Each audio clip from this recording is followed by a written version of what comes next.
Ladies and gentlemen, please welcome Rico Costantino. What's up, man? Not much, you? Not much, man. Tell everybody where they can find you on social media platform. Well, I don't do social media. There's a Rico Costantino appreciation page that a gentleman named Terry Jong runs out of South Korea, and that's about it. That's all I do. Yeah, pretty much. You can find them through a fan page on Facebook if you guys have a Facebook. But other than that, man, just tell everybody about yourself. Uh, Born in Vegas. I'm almost 61. Come up October. Done a lot of things in my life. I've been blessed. And what do you want to know? Anything else, man? This is probably one that's probably like a little non-wrestling, but what's your favorite professional sports that you all like go for in general? I like football. You like football? What's your team? LA Rams. Okay, see, that one's a little bit by surprise for some people. See, that's a little rare question, but what really made you influence into sports in general? Well, I was very small growing up, picked on that kind of stuff, and went to military school in 8th grade, got into sports, got into athletics, and after graduation, I got into weightlifting, and so I started doing bodybuilding, and that one thing led to another, and through the 90s, 89, I decided to jump out there with what I had, and I came across a show called American Gladiators, and I tried out for that show, and was picked as a contender, and ended up being the 1990-91 champion, fall champion. Yeah, that's pretty intriguing that you competed in that competition called American Gladiator. Like, what's the difference between wrestling and competing in the Gladiators? Well, Gladiator's real competition. That's a real show. There's no choreograph about it. That is man against man. That is who wins. That's an actual competition. Like football, baseball, stuff like that. Ninja Warrior, stuff like that. It's an actual competition. That's interesting. You competed in a couple of seasons and you won those other two, right? I did the American Gladiators. I did the second season. Was a fall champion. Then I went to France. I got on that show, and we went to a place called Boyard, and it was a fort that Napoleon Bonaparte built, and it was a French competition. They took over two American teams to compete, and Chris Berman and Kathy Lee Crosby were the announcers, and it was called Conquer Fort Boyard. And I did that in, I think, 91, and I won that competition. Oh, interesting. See, that's impressive. You competed in France, and then you beat one of the toughest guys in competition that was hard to beat was Gemini, right? That's Gladiators, yeah. Gemini was the king of the joust, and until we faced, he always won. He never had to get knocked down. He always came down. And Zonka said that in an interview one time. It's quite funny. Oh yeah, like you like he's like the hardest guy in the competition. Like a lot of the competitors had a difficult time beating Gemini, but if you guys are not too familiar with American Gladiator, he was in the competition. Some of you wrestling fans who are not very familiar with him back in the 90s where he was competing in American Gladiator, that was him with the long old Italian hair and all that competition. That was a mullet. X Factor. You're right. Mine was so good I called it a moulet. The moulet. All right. So what was a wrestler that you idolized, like growing up? Like you just liked that guy, and he was one of your top favorites. Jim Hellwig, the ultimate. Jim Hellwig. Okay, so what really made you go into pro wrestling at this point, even at the later stage? My brother.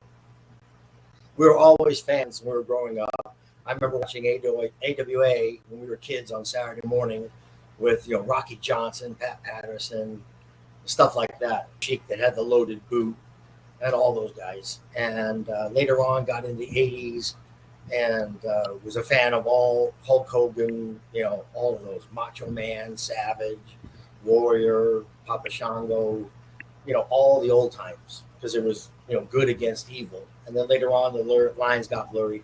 So I was always a fan, and then I came back to Las Vegas in '98. My brother was wrestling for a little league in San Bernardino called Empire Wrestling Federation, And he said, "Why don't you come down?" I said, "Listen, I'm 38 years old. What am I going to do? Wrestle?" And he convinced me to go down there, and I was met with Jesse Hernandez. And after a couple times going down there, Jesse said, "Hey, let me train you. I think you got what it takes." After 8 months and 12 matches, tape was sent up to Vince, and I got a call with Howard Finkel, and they asked me to do a tryout in Connecticut. I did the 10-day tryout, and they offered me a developmental contract. I took the developmental, went with Cornette in July '99 to OVW, and I was the first developmental signee to go there. And then came Randy Orton, Batista, Brock Lesnar, Shelton Benjamin. And Cornette had different territories. He had Power Bro, and he had Heartland with Les Thatcher. And in 2000, I held the heavyweight titles for all three territories. And I was doing a circuit. So you broke into business at 38 years old, and then so you were considered the oldest person to break into business, right? I think so. I still am, I think. Yeah, you're like ahead of the boogeyman who was actually breaking into business the same age as you, but I think you were up by a couple months or so. I think so. So, what catches my attention about how you go from being the American Gladiator, but then kind of go into pro wrestling at the later stage? Like, for anybody that still has a dream, it's never too late. You can be a late bloomer just like Rico. Yeah. This is my philosophy. What the mind can conceive, the heart can achieve. If you really have it, you really want it, anybody can do anything.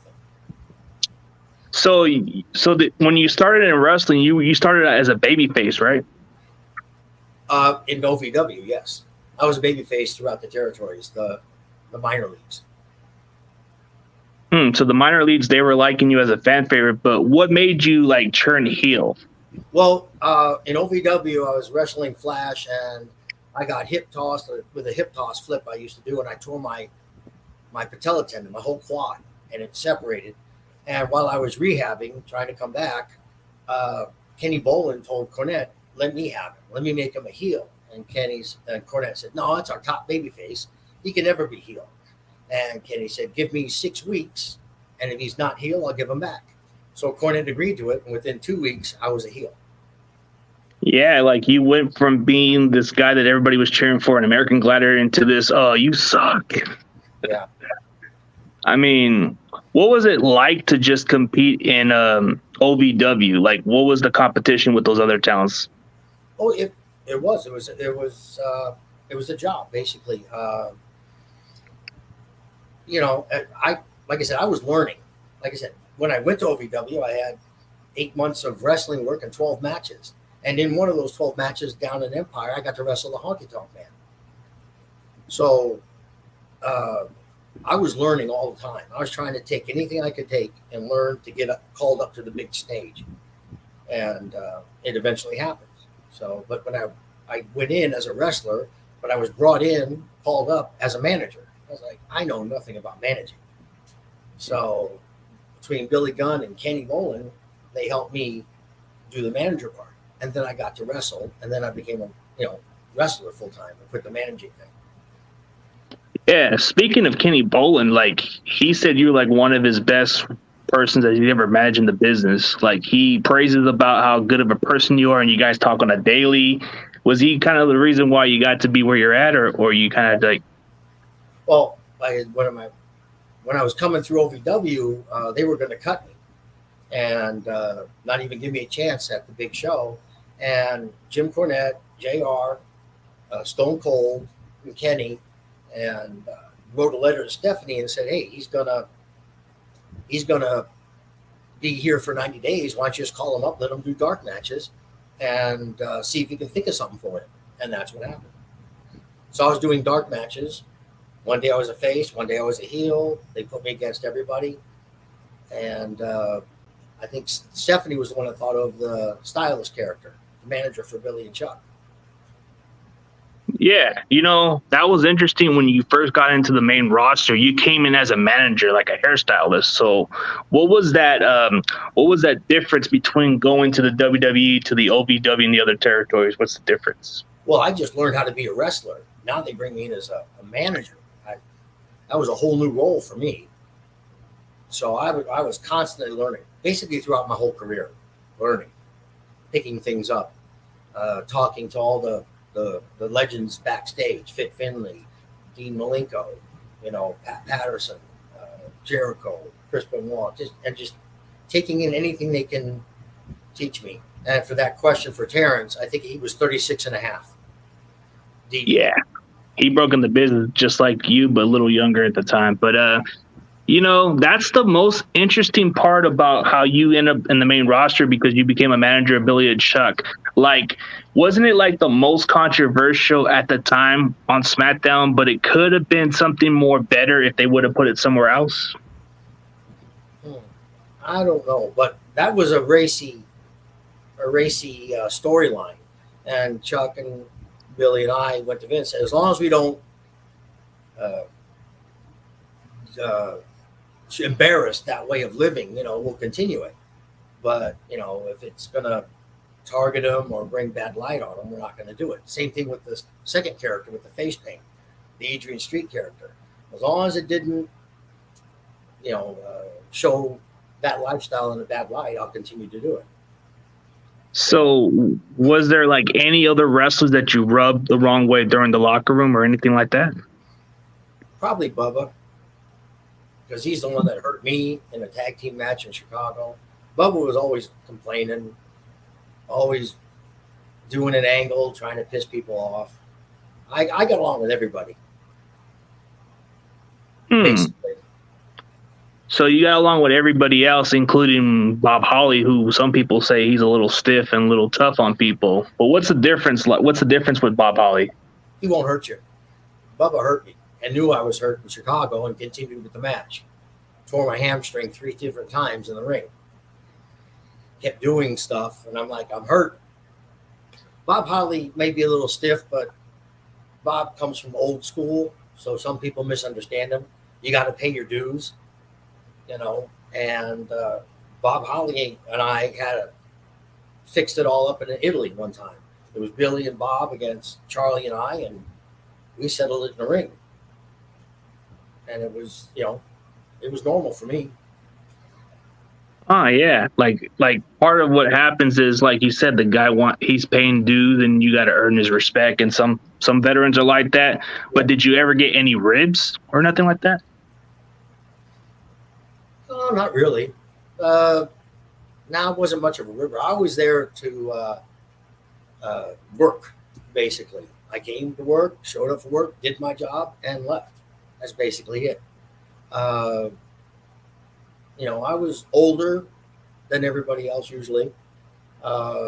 Married guy, I was just trying to make the best of what I had.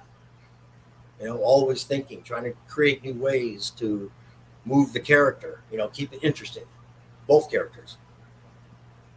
So yeah, you started off with hairstylist character, but then you started like elevating yourself. Like eventually you went from being a manager to a singles competitor, and then back to a tag team specialist or something, right?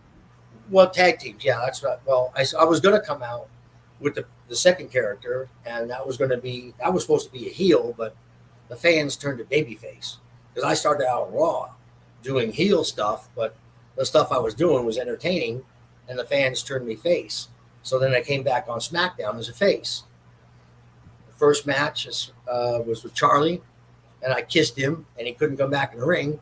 And then the next week, I'm now Charlie's mystery partner against Scotty 2 Hotty and Rikishi, and we win the tag team gold. Oh. Yeah. Speaking of the mystery, you won your tag team title with Rikishi as a mystery partner, man. The same exact thing. Nobody didn't expect it. You were kind of like a surprise character. Like, what? Yep. Yeah. Last week I'm kissing Charlie in the lips, and now I'm tag teaming with him.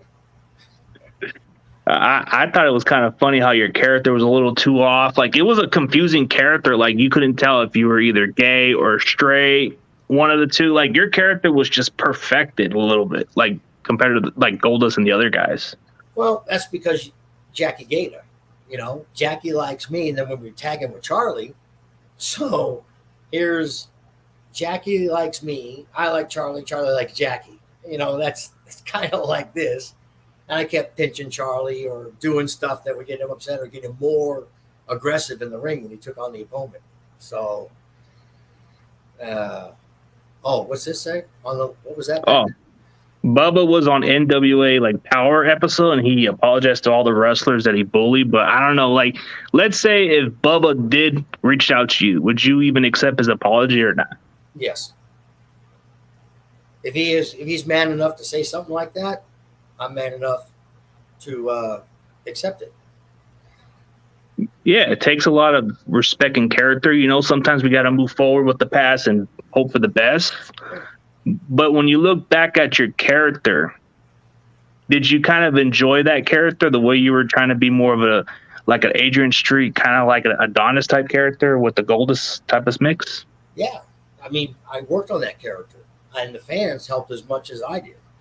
Because when you're out there signing autographs and taking pictures with the fans afterwards, there's always people that come up, you know what would be really funny? And I'd go, get my notebook out, and I'd go, yeah, what? And they'd say it. And I'd write all this stuff down, and I'd go home for my 2 days off, and I'd think about it. And some people had a lot of influence on what I do.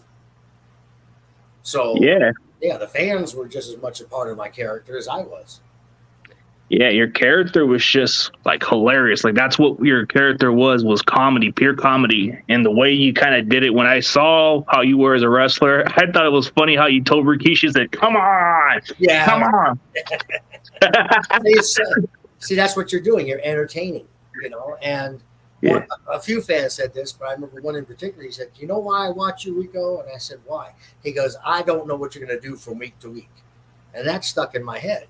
I went, so if I keep changing it and do something different, it's going to keep people watching. They're going to want to know what I do, which is what you want.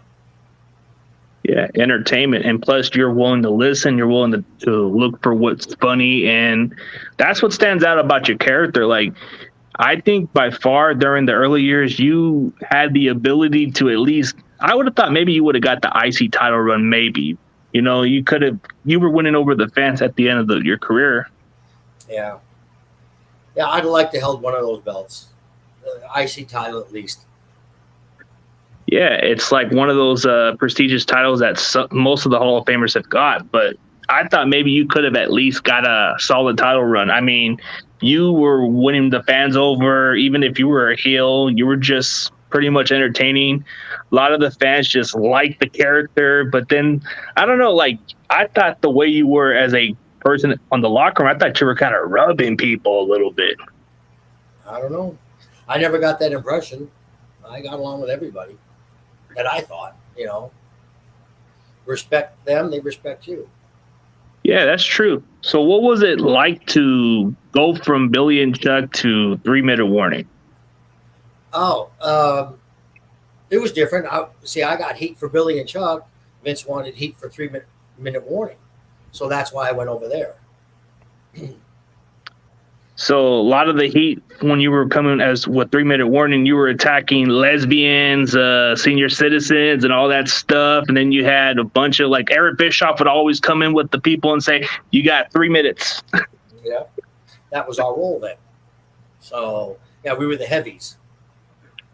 Yeah, like the ones who come out and do the dirty work or something like that. And you guys were like doing like a little segment part where you attack Mae Young and I think quite a few. What was the other one? Oh, Pencil Neck Geek. He used to say that all the time. The one in the wheelchair. I just dropped Freddie Blassie.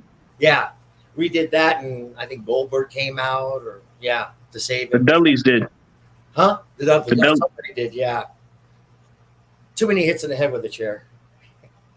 Yeah, like, you know, but like when you look at that, it was just like you guys were there to get some heat by attacking senior citizens and attacking like lesbians, which was kind of like a weird storyline. I don't know if these characters would still like be a thing in today's WWE. You think it would still work, or you think it's kind of changed over time? Oh, it's changed. You got to change with the times. You know what we did in 2000. We couldn't do what 1970s did in 2000. Things have changed. Fans have changed. The way people accept certain characters have changed. So you got to move with the times. That's when, you know, back when I asked Adrian how to do the character, when he did it in the 70s, it was different than I did it in the millennium. I had to change over what he did. So I went this way and he was the other way, you know. Yeah, he went on a different level, which some wrestling fans are probably not too familiar with him, but he was a British wrestler during the 70s that was just dressed up all makeup ish. Yeah. And, you know, he mistreated his valet and stuff like that. So, you know, I couldn't do that in the 2000s. That wouldn't have gotten over at all. So, Yeah, it was a different era. And plus, it was starting to get a little bit close to the point where they was going to get close to the PG era almost. yeah. And for a while, there was a time on SmackDown, we wouldn't come on until after 8 o'clock for some reason. I heard that from the back once. You know, Billy and Chuck's character got to come on after 8 o'clock. Yeah, the segment for that by far, like you even said, it was part of like one of the best segments you were a part of, right? The wedding was the Bill and Chuck wedding. That was the best. Vince kayfabed everybody in the back. Nobody knew what was going on except the people involved. That the minister was actually Eric Bischoff in makeup. Nobody knew. And if that segment would have been on Raw or done live, that'd have been the best kayfabe in the history of wrestling. Yeah, without a doubt, because Raw at the time had the higher ratings. SmackDown was barely like moving up a little bit on the ratings. Yeah, but the dirt sheets is what ruined the Billy and Chuck, because they were reading it on the Observer on what actually happened 2 days prior to when it aired, because SmackDown was taped on Tuesday, aired on Thursday. So when the people were watching it, they knew what was going to happen afterwards. The only people that got stunned was the live audience. Yeah, when people get the dirt sheets, that just ruins everything right there. Yeah. So when you look back at your days as a wrestler, like what was like one of your best matches you've ever had by far? All of them are good, but what sticks out is the one Rey Mysterio and I had in Mohegan Sun. That was a barn burner. Rey let me do what I could do. You know, he didn't, and I let him do what he did. I helped him, he helped me, and we made each other look good. And it was a barn buster of a match, a really good one. So that was one of my favorites. And, you know, basically, I mean, I love wrestling everybody. I like wrestling everybody. You know, yeah, you like different styles. Like Rey Mysterio was a high flyer, and you were just an orthodox type of wrestler. Yeah, but I could do that. I could compete with that, or I can do a Bob Holly match, or I can do a Bubba match. You know, Bubba and I went against each other. I can do tag. I can do singles. I can do 6-man. I can do all that. So you just adapt to whatever style that other wrestler has. I wrestled Chris Jericho, Flair. You know, I've done all that. So those are two different styles. Yeah, a lot of different styles, like high flying style, the wrestling like power style. There's different type of wrestling styles that you do. And then the one match that kind of got my attention was when you wrestled Ric Flair. Okay. What was that? What was that thought when you compete against Ric Flair? An honor. Here I am going against a legend. You know, I want to work right. You know, I want to do what I do. I want him to do what he does. You know, I want to entertain. I want it to be a good match. You know, that's why we talked prior. You know, so it was an honor to wrestle with Flair. So it was an honor, but then after you won your match, I thought it was one of the funniest segment when Triple H says you lost to a guy who couldn't even hold your jock. Yeah. See? Because that I was part of a bigger angle that was going on. So I got inserted to that storyline so Triple H can, you know, do what he did to Ric Flair. So I was used as a tool.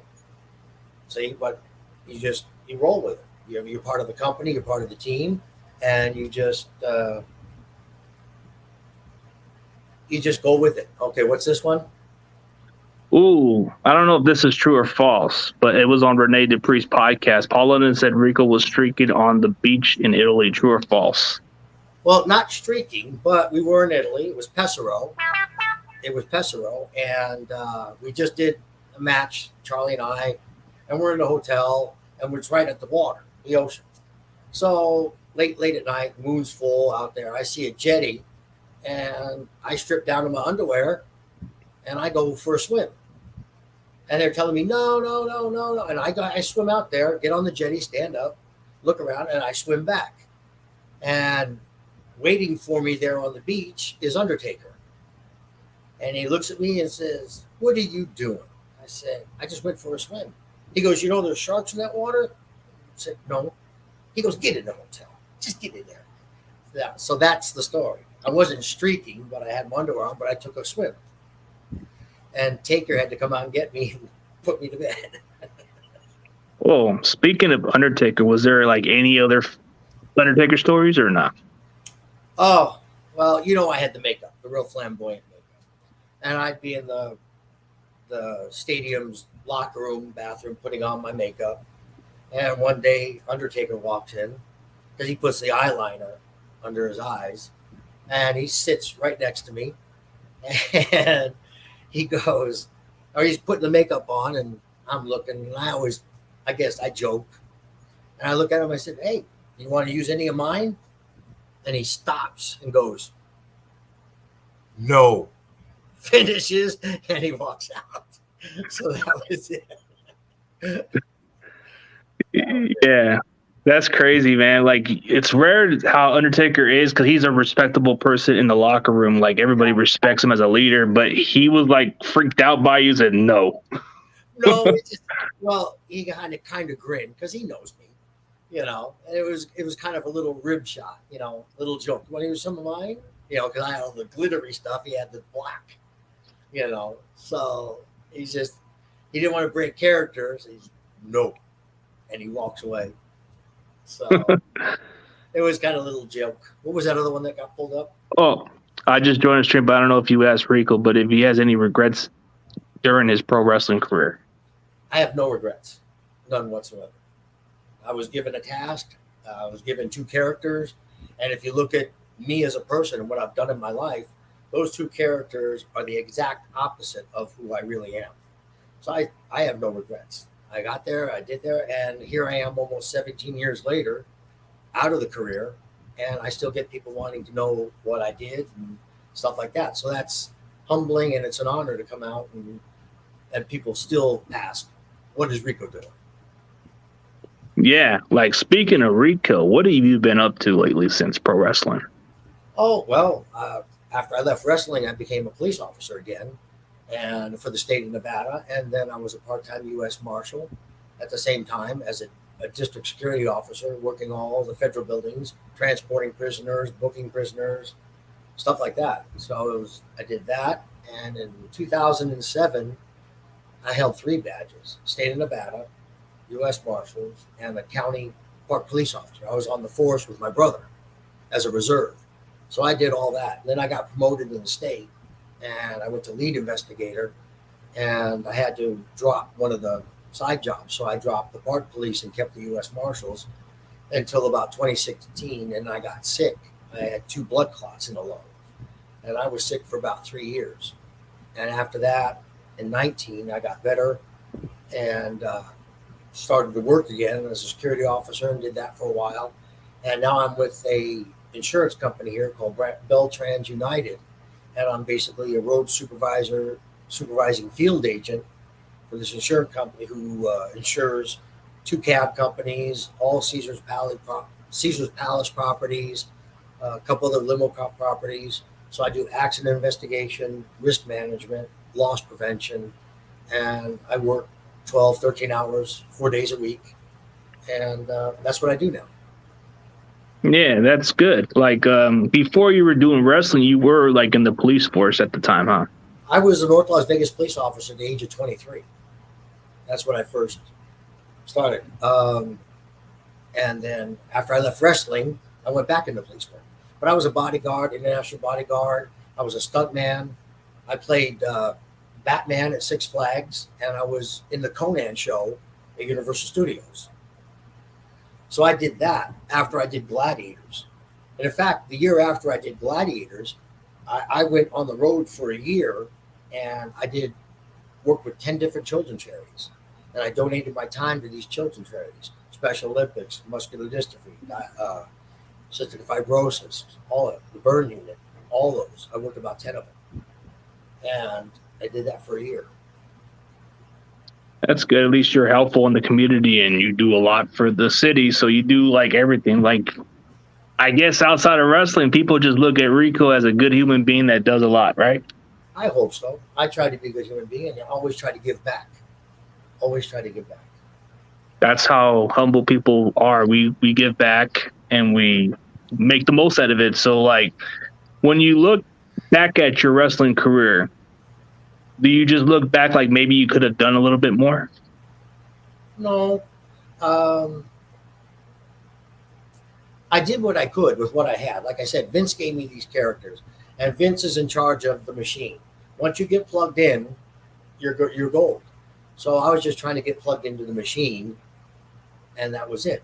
But whether I did 17 years or 7 years, I did 7, and that's what I did. And that's what I got, and my time was done. That's it. I don't regret, and I don't miss anything about the wrestling, but I do miss the fans. That's what I miss. I miss entertaining the fans. The daily travels, the steel chairs, the tables. Like I said, I'm going to be 61 this year. I don't want to go back into that. Maybe do a Royal Rumble appearance. I might do that once if they ask. Come in, do a Royal Rumble. But would you ever want to return as a manager or not? No. I don't think I could return. Like I said, it's not my age, it's the mileage. I've put a lot of miles on this body, from gladiators to France to stuntman to bodyguard to police officer, then wrestling. And I was part of a group called the Power Team, John Jacobs and the Power Team. I was an ordained minister, and I used to go around and we used to do feats of strength like breaking bricks, tearing phone books, breaking out of handcuffs, bending steel, breaking bricks on fire, stuff like that. And we used to do shows. And we used to go to the schools during the day. You can't say God or Jesus in the schools, but we used to talk against drugs, alcohol, teenage pregnancy, bullying, stuff like that. Believe in yourself. You can do whatever you want. We used to do all that and use those feats of strength as attention getters and our backgrounds. My background was gladiators, and we used to get kids to listen. So we used to do that. Thank you about the belts. Yeah, that's 5 of the 8. Or 6 of the 8. So the 2 middle ones are the WWEs.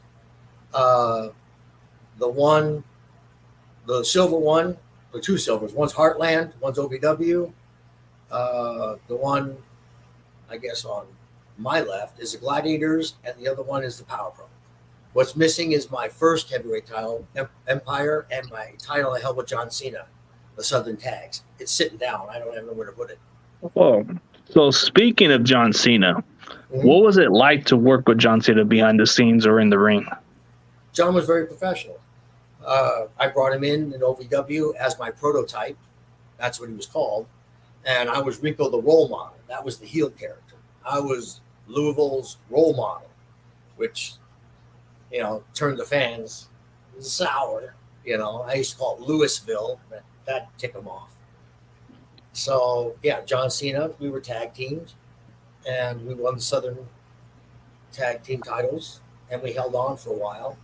And then I got called up.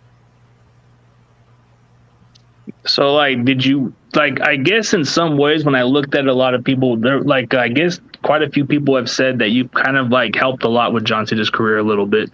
We helped each other. He was a good talker. He could do promos. Kenny is a good talker. And I just fed off of them. But we all could talk, and cut promos and stuff like that. But John was really good at it. So what was it like to work with Jim Cornette? Simple. You do what Jim says. That's it. And I was lucky because I had Kenny Bolin as a manager, and Kenny knew Jim for 40 years. So when I didn't understand something, I go to Kenny. What does he mean? He said, he means this. Oh, okay. And I would just go do it. So Kenny was exactly the guy that would just put you in the position to succeed. Yeah. If I had a question, I'd ask. But Cornette was pretty straight up. He'd say what he wanted. He'd have it all lined out and how he wanted to go. That was it. Just follow the program. Yeah, it is. Follow the program and you'll be fine. But speaking of bullies, like, have you like was JBL ever like in a backstage bully with everybody else? Because I've heard a lot of different wrestling stories from the SmackDown locker room and a lot of stuff that he was ribbing people and something like that. I heard a lot about it, but JBL and I never crossed paths that way. He was always respectful to me, even afterwards. I went to a couple shows here in Vegas and stuff, and met him. He was nice as pie, as you could say. I never had a crossword with JBL. So, like, as far as like other wrestlers, it's just Bubba Ray, right? Me and Bubba, yeah, that's it. I just didn't like how Bubba Ray treated me, and it was just more than just hurting me. It's just what he would do. Little things to nitpick is terrible, but it's just the things, the way he treated me, no respect, stuff like that. Just didn't like it. So that's just one of the guys. But as far as like other wrestlers that you've worked with, it's nothing but positive with all of them, right? Nothing but positive. They were very receptive to me and the two characters, and we worked. That's what it was, a work. We worked. We were trying to put out a good product, and we were a small piece of the big product. Like I said, with Ric Flair, I was a small piece in that great big storyline. That's it. You do what you do best. Yeah, and I guess according to what John Laurinaitis says, you guys are a public trading company or something. What was it like to work with that guy? Like, I know he was like a talent relations, but what was he like as John Laurinaitis? He called himself Johnny Ace. Yeah. Working with Johnny, like I said, I never bucked the system. There was a couple times the writers put something in, and I said, no, I ain't doing that. No, that I'm not doing. They did something in Salt Lake, and I said, oh, you're going to kill the character? No, we just want this. I said, no, that's going to kill the character. You have me do this character's done. So that's the only time I really put up a fight. But with Johnny Ace, he said, do this, do this. He's had a talent. You just do it. You don't like it, you leave. Just like I did. Yeah, that's true. Like, but he was the one just like running talent. But what was it like to work behind the scenes with somebody like Kevin Dunn?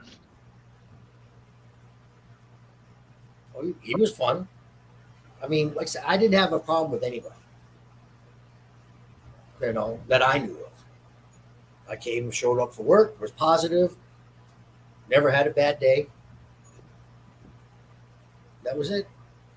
So you were pretty much just simple to work with, but like as far as like all that, like when you look at the way you competed, like, man, you just had some very entertaining values. But was there ever a time where maybe you could have like done something like were you being more elevated, a little bit different? Well, everybody gets elevated their own way. To be honest, Vince didn't even want me at all. Like I said, he was going to cut me until Stone Cold and JR and Jimmy and Kenny stood up for me. And then I ended up getting this character. And I don't know if he wanted me to flop as a stylist or what, but it didn't flop. And then he put me to the Adrian Street character. Maybe he wanted me to flop because of Adrian Adonis. I don't know. But it turned around on him, and I ended up being successful. I don't know. Well, I mean, I guess Vince didn't seem to be sold with you, but you make the most out of it, and everybody was by your side. So you were the most well-respected individual that they even took your side. So, yeah, especially Stone Cold. I mean, that was a great. If it wasn't for Steve and JR, because JR used to have the JR report. They used to always say positive comments about me when I was in OVW. Always. Yeah, especially Kenny Bolin and Jim Cornette, they got a lot to say good things about you. They talk about how good of a worker you are and all that stuff. Because I listen. Yeah, you can't have an ego in wrestling. You can't. You have to see the big picture. And I always saw the big picture. Yeah, you look at the big picture, you're a quick learner, and you just kind of like pick the knowledge, and then you just look for better ways to do something unique. But when I watch how you are as a wrestler, man, you've done a little bit of those little cruiserweight type of moves that most heavyweights wouldn't do, and you take pride in that. Yeah, and Vince let me go with the martial art kicks, so that was kind of everybody's announcers go to. Oh, Rico's a martial arts expert.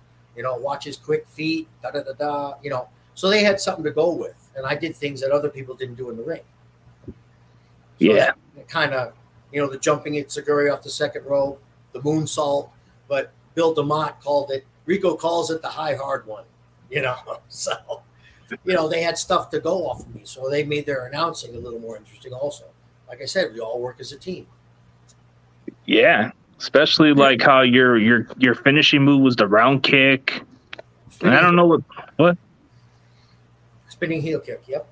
Spinning heel kick. That was one of like your most effective move, and that's where you got to beat Ric Flair on that move and quite a few other wrestlers. Right.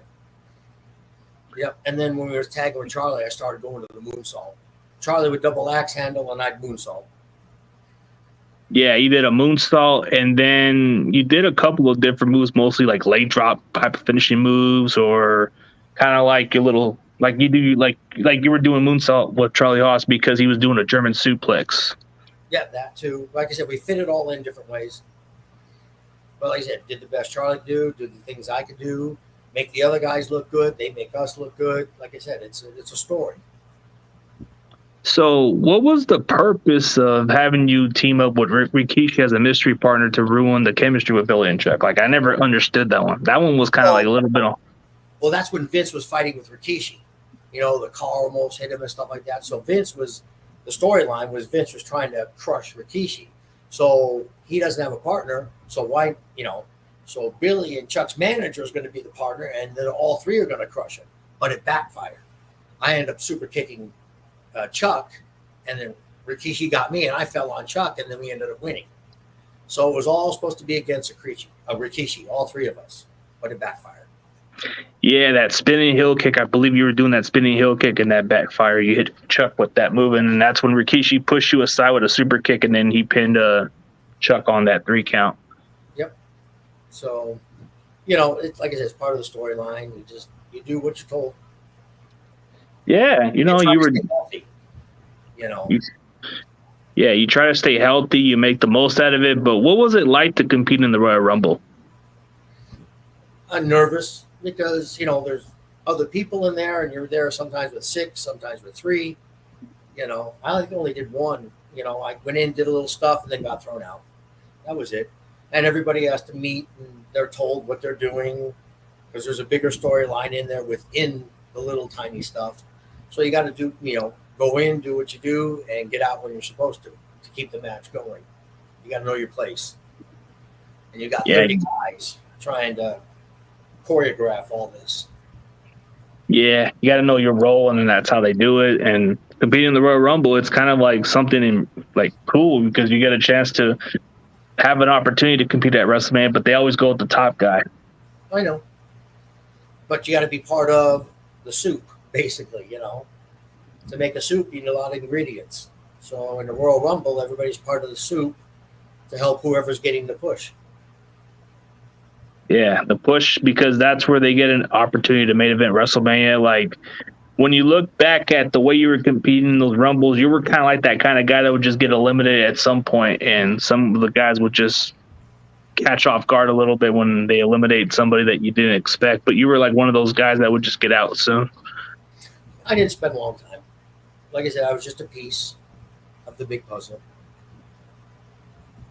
So after you were leaving, I guess you were telling me that Santino was trying to be like your character after that, right? Well, Vince, to me, Vince was trying to repeat the character. So Santino came out, and I don't know, he didn't do it right, but he let him come out to my old theme song. So that's what led me to believe he's trying to recreate the character, because I had the sideburns, nobody else had them. Santino comes out, but now he's wearing a dress. You're killing that style of character. That's not what the people want. Yeah, and do you feel that Vince has lost touch with wrestling as far as characters in general? My personal opinion? Yeah. I don't watch the product. Oh, yeah, you don't watch the product anymore, huh? Nope. Hard to follow. Or it doesn't interest you as much because it's not the same. As soon as you left wrestling, that was it. You didn't care for it. No, I was done. The time of my life, I lived the dream. That was it. And I moved on. And I studied on police work. went back to know what I know. Yeah, you went back to your basics as a police, and then a lot of stuff. I mean, what is it like to do out in Las Vegas? I mean, it's got to be a lot of crazy fun out there. There's a lot going on, a lot going on. And you got tourists coming in, and they some people come in with that. What happens in Vegas stays in Vegas. No, that's not true. The the flagship law enforcement is Las Vegas Metropolitan Police Department. They don't play like that. They're a tough department. And my saying is, come to Vegas on vacation, leave on probation, brought back on extrication. So if you come to Vegas, come to have fun, but don't come to break the law, because you will pay. Yeah, just like those movies, like where you watch those movies. I think it just depends on the decision, but like Hangover is like the most common movie with Las Vegas. That's kind of like dumb how they just like fall up in Vegas. Where? Like, the Hangover movie, like part one, where Hangovers, yeah. That it's a movie. But no. But in reality, there's a lot of people that do dumb stuff in Vegas. Mm-hmm. Yeah. But here's a good question. Speaking of it, like after you left WWE, did you even receive offers to go to TNA? Nope. So after you left WWE, what other promotion did you go to? I went to Japan. Oh, you went to Japan. What was it like down there? It was different. They're a lot stiffer down there. If you think Holly's stiff, work Japanese, work to Japan tour, you'll know what stiff is. Yeah, because I guess Rene Dupree talks about how physical and tough it is compared to WWE style, and he doesn't look back at it. He likes it over there. Yeah, it's stiff over there. But like I said, when I left, I went my first day with All Japan, and I won the tag titles with Bull Buchanan.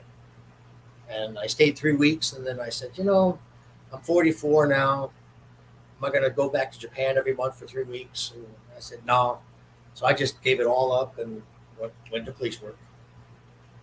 Yeah, at a certain age, man, sometimes you got to be wise, and you've done it for a while. So you've done everything that most people wanted to accomplish. You did the American Gladiator, you did pro wrestling, and you're a cop.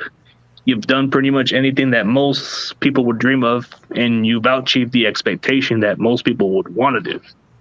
I've been blessed. I really have. God has been very good to me. I'm happy with my life. I'm even happy now that I'm not sick. Even when I was sick, I was like, okay, this is how I'm going to go. That's it. I'm not going to ask for more time on this earth. That'd be selfish. Look what I've accomplished. So if the Lord wanted to take me, then I was going to go. Yeah, when the Lord gives you the time, that's when you got to go. But you were able to survive. You were blessed, I guess it wasn't my time, and he said, I need you here a little longer. Now I know why. Well, the fans need the Rico, man. They need the entertaining Rico. I'm doing more protecting the people I work for, and how I protect the drivers and the cab drivers and limo drivers here in Vegas. I like doing that. I like helping people. So my job is not always, in accidents, you try to help the people. You respond to these things. You work with local law enforcement. Get the reports, make sure people are taken care of. Make sure the drivers are taken care of. That's what I like to do. So it's not work to me. It's just like, I don't see it as work. I love my job. Like a hobby, right? I love my job. I couldn't ask to end anything better than what I'm doing now. Yeah, if you love your job, that's a passion. Some people just do it because they just have to. Yeah. Do it for the passion, I guess. I loved wrestling the same way. It was my passion at that time. I was all in, both feet, 120%, all into wrestling. Gave it everything I had. You gave it all you got. But what's the best advice for people who are the same shoes as you? Like, what if they come in that same age and break into the wrestling business? Like, what's the best encouraging for them? Well, one, take care of yourself. Two, if it's a passion, follow it. God opened and closes doors. That's how I've done so many things. I've noticed the open door and I've gone through it. Gladiators, Batman, Conan, French, this, that, all the jobs. So, like I said before, what your mind can conceive, your heart can achieve. And if you put it in your heart and then go after it like that, you'll succeed. Doesn't say you're going to have downfalls. Might take you a couple times, but if you really want to do it, do it. Got to push for it too. So outside of wrestling, did you do any movies or no? I got into a little brief acting career, but that didn't work out. It's something called the casting couch. I don't like that. Not up front. Too many misdirections, and I didn't like it. I couldn't grasp it, so I left it. So so that was just the only movie you ever did, and you never even liked it. No, didn't like it. I mean, everybody thinks of me in movies. I mean, I'm an entertainer. You saw that, so it wasn't the right time. So I just backed out. Oh, so what kind of movies do you prefer watching? Like, if you had some interest of what would entertain you?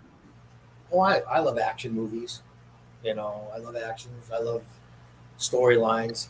I like documentaries, stuff like that. Looking back at things. So that's the kind of movie that I like. I like werewolf movies, stuff like that. Thrillers. Thrillers, interesting. And then let's see. So, what made you into like an LA Rams fan? What player caught your attention? Roman Gabriel and Jack Snow. They were the original Los Angeles Rams back in the '60s. So I've been a Rams fan through the ups, through the downs. Yeah. When they went to Anaheim, when they went to St. Louis, when they came back to LA. So I've been a diehard Rams fan my whole life. Yeah, it's kind of rare for some old school fans like the Rams, like a lot of them are either in St. Louis, and then you got a lot of the old school LA fans and then the new ones, So I'm pretty sure you're happy that the fact that you guys won a Super Bowl this year.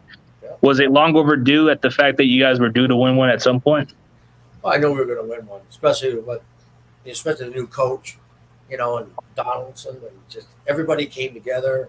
I'm very happy for Odell, I'm sorry he couldn't play the rest of the game, but I think he found a place, a home, because I followed him when he was a New York Giant. But I'm glad he found a place with the Rams, and Von Miller.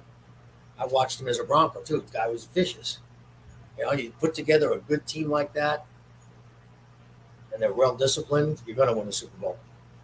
Yeah, with all the talent, the Rams are just able to maneuver cap space and get a lot of these big name players. I don't know how they're doing it, but it's just the GM's just a genius. Yeah, and we picked up the Detroit Lion quarterback. I thought that was the best move. He was due. It was just the Rico who managed Billy and Chuck. Well, Rico, you're amazing, and it was one hell of a segment. Glad you're he's a big fan of yours. Thank you. Yeah. So when you look back at it, man, which Rams team did you like the most enjoying, the 99 Rams or the last year's Rams? Well, each Rams is different. I mean, I liked it when the Fearsome Foursome were there, Deacon Jones, Merlin Olsen, the Youngbloods, all those guys, Greer, Rosie Greer.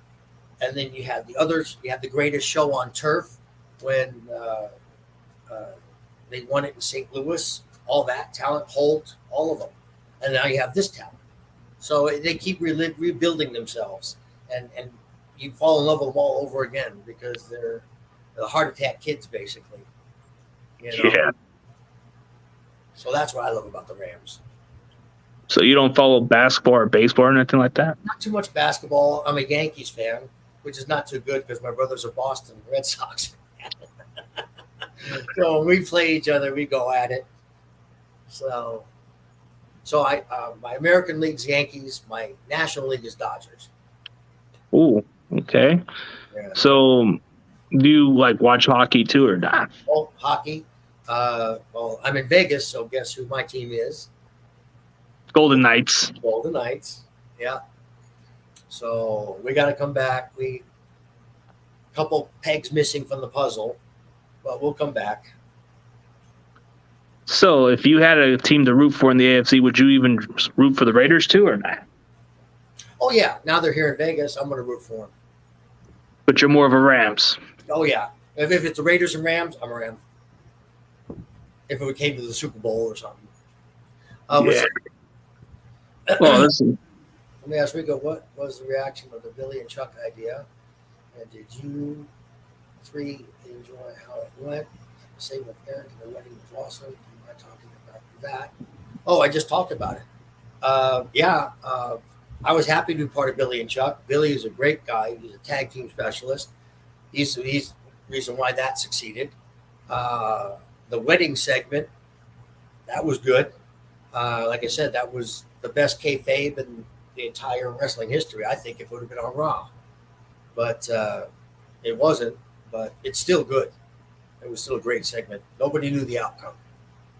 And it finally, at the end of it, you finally knew this was a publicity stunt that I was trying to pull and trying to get Billy and Chuck to say I do, but they didn't want to, but they were listening to me. And then they finally halted it in the middle of the wedding, and I had a backup. I had Bischoff with 3-minute warning come in and smash everybody, including Stephanie. Yeah, Stephanie was she was involved, and then you had 3-minute warning, and then Eric Bischoff invading on SmackDown. It was like a segment where you guys came to Raw to attack them, and then it went the other way around. So it was like an invasion kind of a segment where Bischoff comes in as this mystery priest or something, and then he comes off and tears it up. Dude, I thought it was one of the golden segments by far. He just the moment he says, even if it lasts 3 minutes, that's when you knew something wasn't right. Yeah. Wait a minute. Did I hear myself say 3 minutes? That's when Stephanie went, uh-oh. And everybody in the auditorium went, oh. All the air got sucked out of the building because all the fans went, oh. Yeah, especially, I don't know, Bischoff just always had that mentality, oh, you're boring. Oh, you got 3 minutes. Yeah, Eric was a student of the business. He always studied. He was always back there studying. Very, very good professional. A student of the business. That's why he was so good. What's this one? Oh, he's asking. He's a big wrestling fan, but he's talking about your sideburns. Oh, I love my sideburns. No, I can't get back in the wrestling business. I'm too old. 3-minute warning was really good. It was an honor to work with, third-generation wrestlers. And I already said how I got started. My brother got introduced me to where I got involved in it. I've always loved the wrestling business. Yeah, it was just a passion, but completing the American Gladiator was just something that you look back and say, damn, I did that. I know. Considering the talent that was there. There's a lot more better athletes than me there. See, people don't know it takes 10 hours to do one show.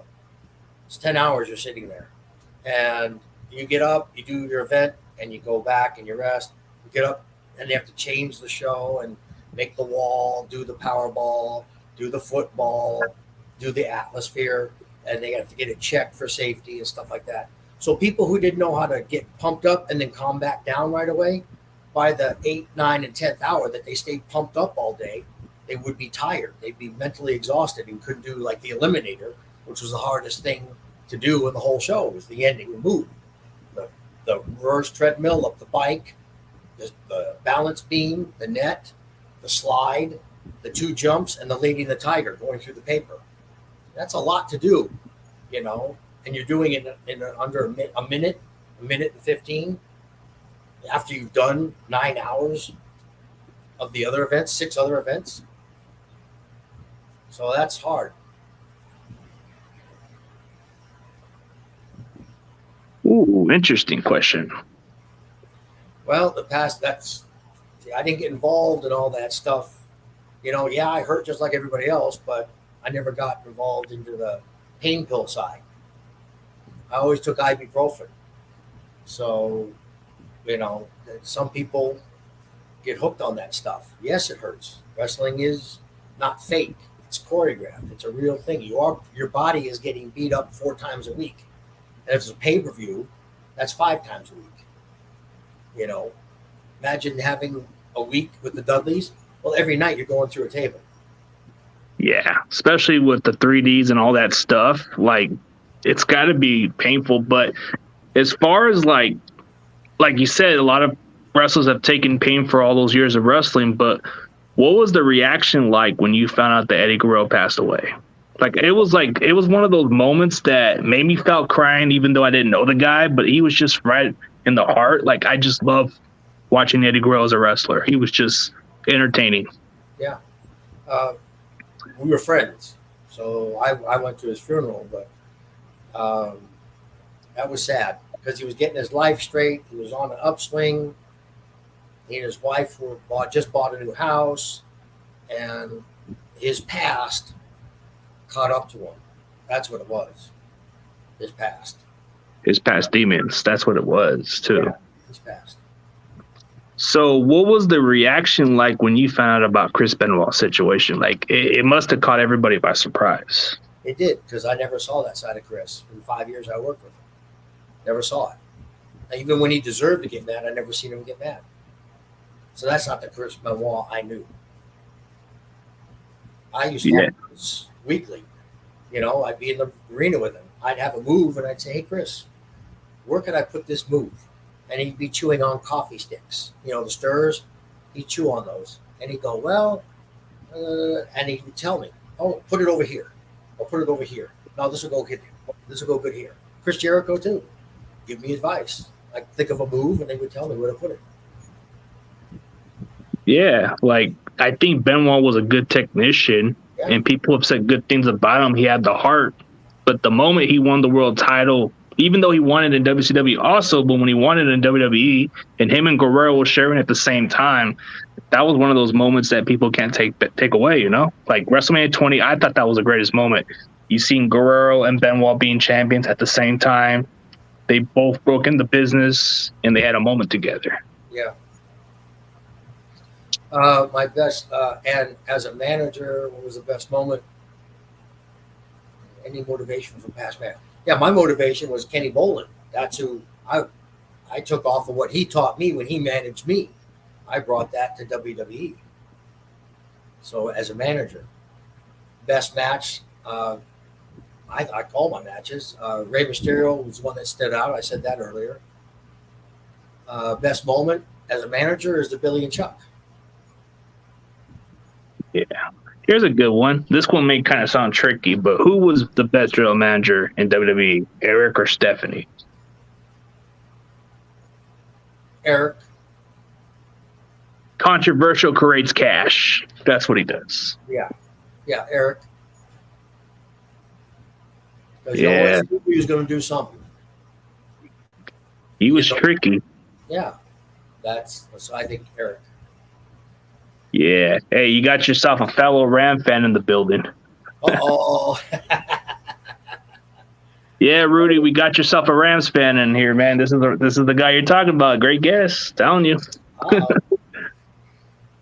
he's one of those old school Rams fans too, man. He gives you a little hard time, but he's a good dude. Yeah. Well, if you're a Rams fan, you're a tough dude. Because we had to go through some low years, and to stay loyal, you're a tough dude. Had to go through some smack for a while.